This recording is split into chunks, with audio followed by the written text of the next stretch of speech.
Alright guys, welcome to the top 5 of this week and let me tell you one more time. मतलब सच्ची बता रहा हूँ, मोदी जी के डाई हार्ड फैंस भी ये चैनल्स देख के बोलते हैं यार बहुत ज्यादा कर रहे हो अब तुम लोग। मीडिया अगर ताकतवर नहीं होगा तो लोकतंत्र चलेगा नहीं। बहुत सारे इंपॉर्टेंट इश्यूज होते हैं जो कि देश के हित में है, जनता के हित में, जो सच में सामने आना चाहिए। गोदी मीडिया नहीं लेके आता है, वही हम लेके आते हैं। If you like this series please press subscribe and share the video. तो करना। There are some responsibility towards your country, at least fulfil them. एक बात नहीं हो रही है, 2024 के चुनाव लड़ने की तैयारी हो रही गोदी मीडिया पे। हमारा एक्सपोर्ट कम हुआ है, देश के ऊपर कर्जा बढ़ गया है, crude oil prices are so cheap but still we are buying petrol plus 100। महंगा हो गया, महंगा हो गया। There are so many issues that media should talk about, but they are not. So that's why we are coming up with this. Let's start with number 5. Prime Minister is also saying stop commenting and talking about movies. You know, movies are for entertainment. Just keep it over there. Talk about real issues. Talk about real data. A Prime Minister is saying. The Prime Minister reportedly asked a party cadre to refrain from making unnecessary statements. After that, those people who are commenting and talking about the movie, they were like, अगर हम करें तो करें क्या, बोले तो बोले क्या। और this week, actually, मतलब ये ट्रोल करने की खुद अपॉर्चुनिटी देना होता है। Mister Hemanta Biswa Sarma, first he said who Shahrukh Khan. Shahrukh Khan कौन? Then he tweeted and said हाँ 2 बजे फोन आया था उनका।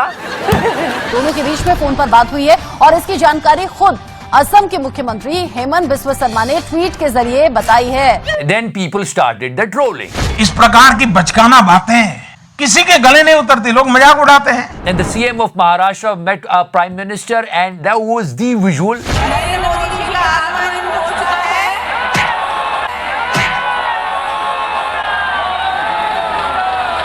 और जैसे ही उनको देखा, पूरे इंडिया के मन में एक बहुत सुंदर विचार आया। क्या? सफेद कपड़ा। ओ And also Mr. Fadnavis tweeted this picture. Fadnavis साहब ने ट्विटर पे अपने फॉलोअर्स को कहा कि बताओ हम लोगों में क्या बातचीत रही है, गैस करो, कैप्शन दो, ये वो फलाना ठिकाना। 90% फॉलोअर्स ने क्या कहा? क्या? उन्होंने कहा सर इस गाने पे बातचीत तो नहीं हो रही है। आज मैं मोड़ बना लिया है, तेरे नाल ही नचना दे।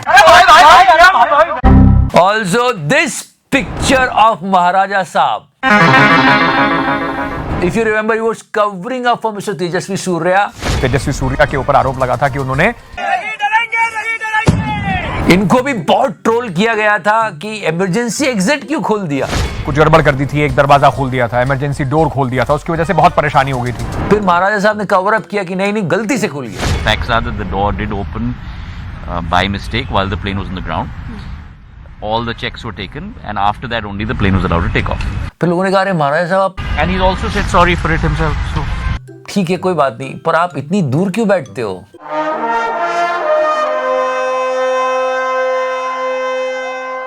But honestly, there are so many important and big issues, and it is important for the country. People should often talk about it, especially media. हमारे रेसलर्स जो धरने पे बैठे हैं, वो सबसे अपील कर रहे हैं कि उनकी बात सुनी जाए। बात हो रही है, बात चल रही है। लगातार बैठकों के बाद देर रात पहलवानों ने अपना धरना खत्म किया और खेल मंत्री अनुराग ठाकुर के साथ खिलाड़ियों की बैठक के बाद ब्रजभूषण शरण सिंह की जांच के लिए 2 अलग-अलग समितियां बनाई गई हैं। एक समिति भारतीय ओलंपिक संघ ने बनाई है और तो दूसरी सरकार ने निगरानी समिति बनाई है। It was a big accusation. Okay, what she's saying over here. महिला कोचों के साथ में गलत व्यवहार करते हैं, उसकी मैंने आवाज उठाई है इस बार, और उसके बावजूद भी वही चीफ कोच नेशनल कैंप में लगाए गए हैं। Whenever something like this happened in country, people wanted an answer from Smriti Irani ji. Why this is happening? She appeared. Thank God she appeared in this case. I have no political statements to make about them. I know that they're conscientious individuals.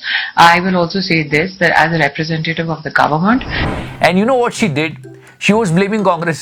In the year 2013, when the Congress was in power, they declared this very big announcement was made about the Nirbhaya Fund, as though they have committed themselves as a government, as a political entity, to safety and security of women. हाँ, वो बुरे थे, इसीलिए तो आपको लाए थे madam.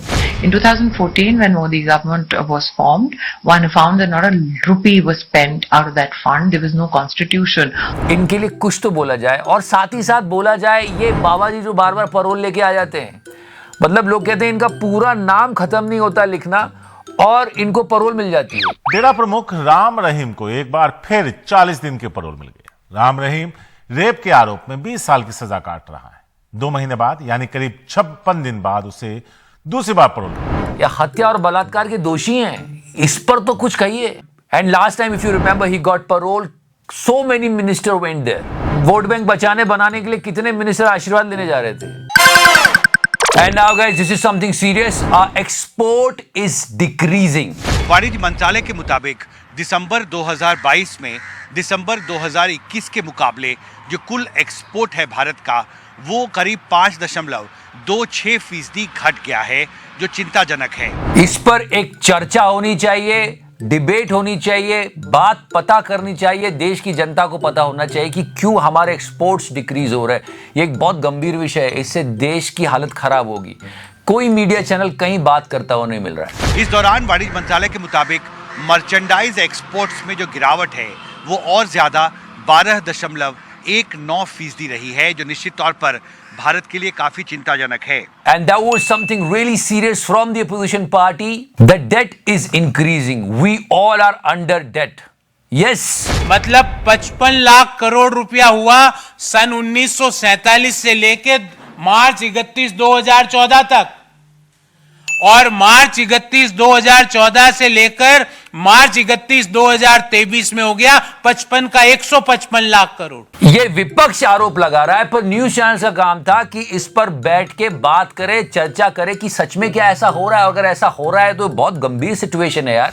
2014 तक प्रति देशवासी पर कर्ज था 43,000 रुपया, जो मार्च 2023 में भारत सरकार के आंकड़ों के अनुसार रहने का अनुमान है 1,09,373 रुपया। सुनते हैं आप?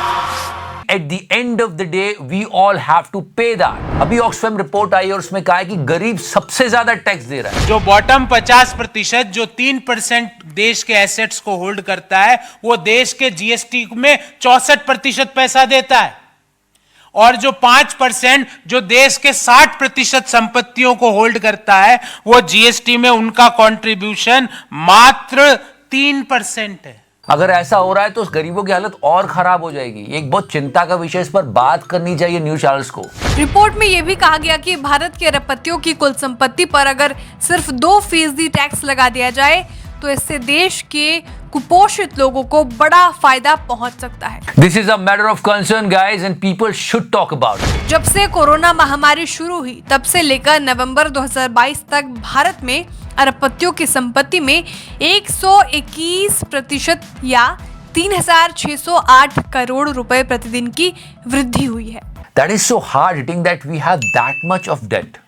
सीरियसली, मतलब तू 1,09,000 का कर्जा लेके घूम रहा है, तुझे पता भी नहीं है। बताओ यार। तो यार guys, this is today show, और हमारी यही कोशिश होती है वो इंपॉर्टेंट न्यूज जो गोदी मीडिया छुपा जाता है, आप तक नहीं लाता, वो लेकर आए, क्योंकि ये देश हित के लिए जरूरी है, जनता के लिए जरूरी है। जय हिंद, वंदे मातरम, भारत माता की जय।